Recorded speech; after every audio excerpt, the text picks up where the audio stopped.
District central میں police اور rangers کے سرچ اینڈ کامبنگ آپریشنز جاری۔ ڈسٹرکٹ سینٹرل میں حالیہ دہشت گردی کے خدشات اور سیکیورٹی تھریٹس کے پیش نظر پولیس اور رینجرز کی جانب سے سرچ اور کامبنگ آپریشن میں تیزی آ گئی ہے، جو روزانہ کی بنیاد پر جاری ہے۔ لیاقت آباد میں گرینڈ کامبنگ آپریشن لیاقت آباد کے علاقوں اگنارا گوٹ اور گل بہار میں ایس ڈی پی اوز لیاقت آباد اور گل بہار کی نگرانی میں گرینڈ کامبنگ آپریشن کیا گیا۔ آپریشن میں G Os, N G Os اور ایس ایچ اوز سمیت مجموعی طور پر 86 اہلکار شریک تھے۔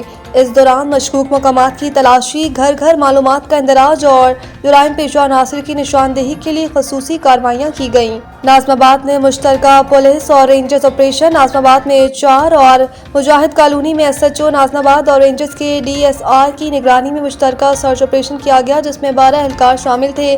آپریشن میں کرایہ داروں کے ریکارڈ کی جانچ، علاقے کی اسکروٹنی اور مشکوک افراد کی تلاش پر خصوصی توجہ دی گئی۔ پولیس حکام کے مطابق شہریوں کے جان و مال کے تحفظ کے لیے ایسے کامبنگ آپریشنز آئندہ بھی جاری رہیں گے تاکہ کسی بھی ممکنہ خطرے کو بروقت ناکام بنایا جا سکے۔